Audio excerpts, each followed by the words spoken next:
ದೊರೆತರೆ ಜನ್ಮವು ಪಾವನವು ಸದ್ಗುರು ದೊರೆಯುವುದು ದುರ್ಲಭವು ದೊರೆತರೆ ಜನ್ಮವು ಪಾವನವು ಸಾರುತ್ತಲಿರುವವು ಶಾಸ್ತ್ರಗಳು ಗುರು ಪರಮೇಶ್ವರನು ಅಹುಜಂದು ದಯಾಮಯ ಗುರು ಕರುಣಾಮಯ ಕರುಣಾಮಯ ಗುರು ಪ್ರೇಮಮಯ ಕರುಣಾಮಯ ಗುರು ಪ್ರೇಮಮಯ ಕರುಣಾಮಯ ಗುರು ಪ್ರೇಮಮಯ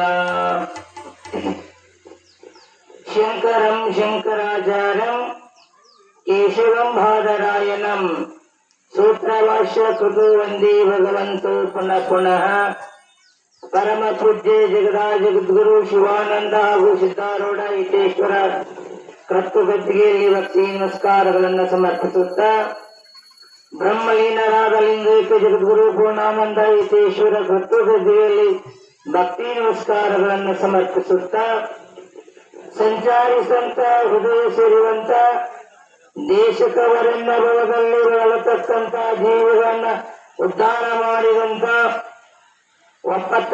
ಉತ್ತವನ ಒಂದು 70 ಲಕ್ಷ ಜನರಿಗೆ ಲಿಂಗ ದೀಕ್ಷೆಯನ್ನು ನೀಡಿದಂತ ಕರ್ನಾಟಕ ಮಹಾರಾಷ್ಟ್ರ ಆಂಧ್ರದಲ್ಲಿನೂ ಕೂಡ ಪಟ್ಟಣಕ್ಕೆ ಪಂಚರಾತ್ರಿ ಹಳ್ಳಿಗೆ ಏಕರಾತ್ರಿ ಭಕ್ತರನ್ನ ಉದ್ಧರಿಸಿದಂತ ಈ ಜಗತ್ತಿನೊಳಗೆ ಯಾರ ಗುರು ಅದಾರಂದ್ರೆ ಅದು ಜಗದ್ಗುರು ಶ್ರದ್ಧಾನಂದಪ್ಪವರ ಅಂತವರ ಜೀವ ಶರಣಾನಂದಕ್ಕೂ ಅನಂತ ಅಂತ ಭಕ್ತಿ ನಮಸ್ಕಾರಗಳನ್ನು ಸಮರ್ಪಿಸುತ್ತಾ ಜಗದ್ಗುರು ಪೂರ್ಣಾನಂದಪ್ಪವರ ಕಳಸಂಜಾತರಾದ ಸ್ತೋತ್ರೀಯ ಬ್ರಹ್ಮನಿಷ್ಠ ಸದ್ಗುರು ಸರಳ ಸಹಕಾರ ಮೂರ್ತಿಗಳಾದ ಜ್ಞಾನವೃದ್ಧರು ತಪೋವೃದ್ಧರು ವೈವವೃದ್ಧರಾದ ಹರಳಕಟ್ಟಿಯ ಪೌರ ಜೀವ ಶರಣಾನಂದಕ್ಕೂ ಅನಂತನಂತ ಭಕ್ತಿ ನಮಸ್ಕಾರಗಳನ್ನು ಸಮರ್ಪಿಸುತ್ತಾ ಜಗದ್ಗುರು ಶ್ರದ್ಧಾನಂದ ಪೌರ ಕರಸಂಜಾತರಾದ ಜ್ಞಾನವೃದ್ಧರು ತಪೋವೃದ್ಧರು ಸರಳ ಸಹಕಾರ ಮೂರ್ತಿಗಳಾದ ಸಾಧಕರಿಗೆ ಮಾರ್ಗದರ್ಶಕರಾದ ಇದೇ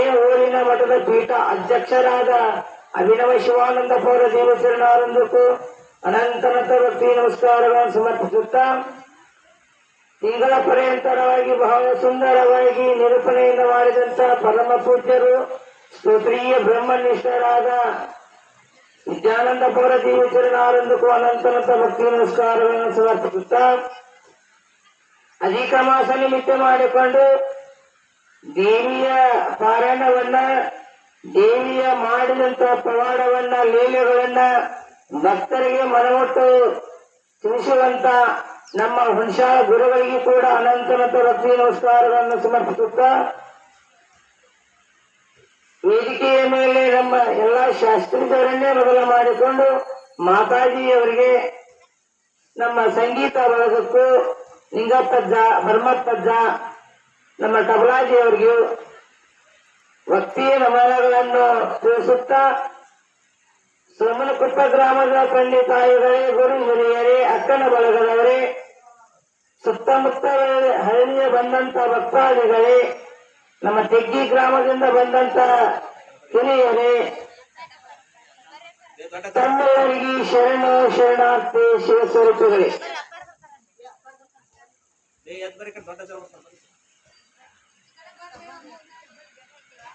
ಇಲ್ಲಿಯ ಪರ್ಯಂತರವಾಗಿ ಶ್ರೀಮನ್ ನಿಜಗುಣ ಶಿವಯೋಗಿಗಳು ವಿರಚಿತವಾದ ಕೈವಲ್ಯ ಪದ್ಧತಿ ಎಂಬ ಗ್ರಂಥದಲ್ಲಿ ನೀತಿ ಕ್ರಿಯಾ ಸ್ಥಳದಲ್ಲಿ 1ನೇ ಪದದಲ್ಲಿ ಒಂದು ಚರಣವನ್ನ ಪ್ರತಿಪಾದನೆ ಮಾಡಿದ್ರು.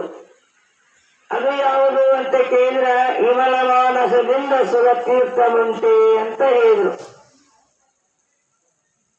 ವಿಮಲ ಅಂದ್ರ ಮನಸ್ಸ ಪವಿತ್ರವಾಗಬೇಕು, ಅಲ್ಲಿ ಒಂದ್ ಸ್ವಲ್ಪನೂ ಪಾಪ ಇರಲಂಗ ಇರಬೇಕು ಅಂತ ಹೇಳಕತ್ತಾರ.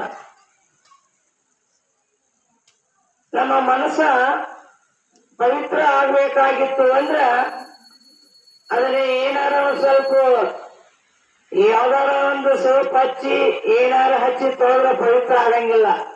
ಅದನ್ನ ಎಲ್ಲಿಡ್ಬೇಕು ಅಂತ ಕೇಳಿದ್ರ ಸತ್ಯವಂತರ ಸಂಘ ಇರುವುದು ನಡೆತೀರ್ಥ, ಸತ್ಯವಂತರ ಸಂಘ ನುಡಿಯುವುದು ನಡೆತೀರ್ಥ ಹೇಳ್ತಾರ.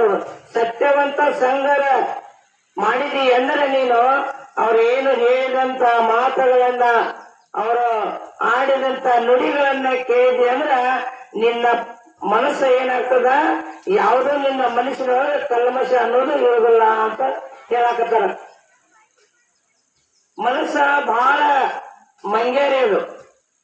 ಇದ್ರಾಗ ಪದೇ ಪದೇ ಏನ್ ಮಾಡ್ಬೇಕು ಅಂತ ಕೇಳಿದ್ರ ಹೆಂಗ ಒಂದು ಕಾಗಾರ ಆಕಳ ಕಾಸಕತ್ತಿ ಅಂದ್ರ ಅದಕ್ಕೆ ಹೆಂಗ ಒಂದು ಹಗ್ಗ ಕಟ್ಟಿ ಕೊಳ್ಳಿಗೆ ಕಾಲಿಗೆ ಹಗ್ಗ ಕಟ್ಟಿ ಹೆಂಗ ಜಗ್ಗಿ ಜಗ್ಗಿ ಹಿಡಿತಿರಲ್ಲ ಹಂಗ ಮನಸ್ಸನ್ನು ಕೂಡ ಹೊಲಸಾಗಿತ್ತು ಅಂದ್ರ ಮನಸ್ಸನ್ನು ಕೂಡ ಅದರಲ್ಲಿ ಪಾಪ ಇತ್ತು ಅಂದ್ರ ಅದನ್ನ ತೊಳ್ಕೋದು ಯಾವ್ದಾರ ಫಲ ಐತಿ ಅಂದ್ರ ಅದು ಶರಣರು ಸಂತರು ಮಹಾತ್ಮರ ನುಡಿಗಳನ್ನ ಕೇಳಿದಾಗ ಅದರಲ್ಲಿ ಇದ್ದಂತ ಪಾಪ ನಾಶ ಆಗ್ತದಂತ ಹೇಳಕತ್ತಾರ. ಸತ್ಯವಂತ ಸಂಘ ಇರುವುದು ತೀರ್ಥ ವೇದಿಕೆ ನಿತ್ಯ ಜ್ಞಾನಿಯಾದ ಚಿಂತೆ ವೇದಿಕೆ ಅಂತ ಹೇಳ್ತಾರ. ಸತ್ಯವಂತರ ಸಂಘ ಮಾಡಿದ್ರೆ ಅಂದ್ರ ನೀ ಯಾವ ಕ್ಷೇತ್ರಕ್ಕ ಹೋಗಿ ಕಾಶಿಗೆ ಹೋಗು ರಾಮೇಶ್ವರಕ್ಕ ಹೋಗು ಅಲ್ಲಿ ಮಾತ್ರ ನಿನ್ನ ಪಾಪ ನಾಶ ಆಗಂಗಿಲ್ಲ. ಕೇಳ್ತಾರ ನೀವು ಗ್ರಾಮೀಣ ಭಾಷೆಯೊಳಗ ಕಾಶಿ ಹೋದ್ರು ಹಂಗ ತಪ್ಪಂಗಿಲ್ಲ ಅದು. ಅದಕ್ಕ ಈ ಮಹಾತ್ಮರನ್ನ ಕರೆಸಬೇಕು, ಪದೇ ಪದೇ ನುಡಿಗಳನ್ನ ಕೇಳಬೇಕು. ಅದಕ್ಕೆ ಹೇಳಕತ್ರ ವಿಮಲ ಮಾನಸದಿಂದ ಸುರತೀರ್ಥ ಮುಂಟಿ ಅಂತ. ಮನಸ್ಸ ಬಹಳ ವಿಚಿತ್ರವಾದದ್ದು.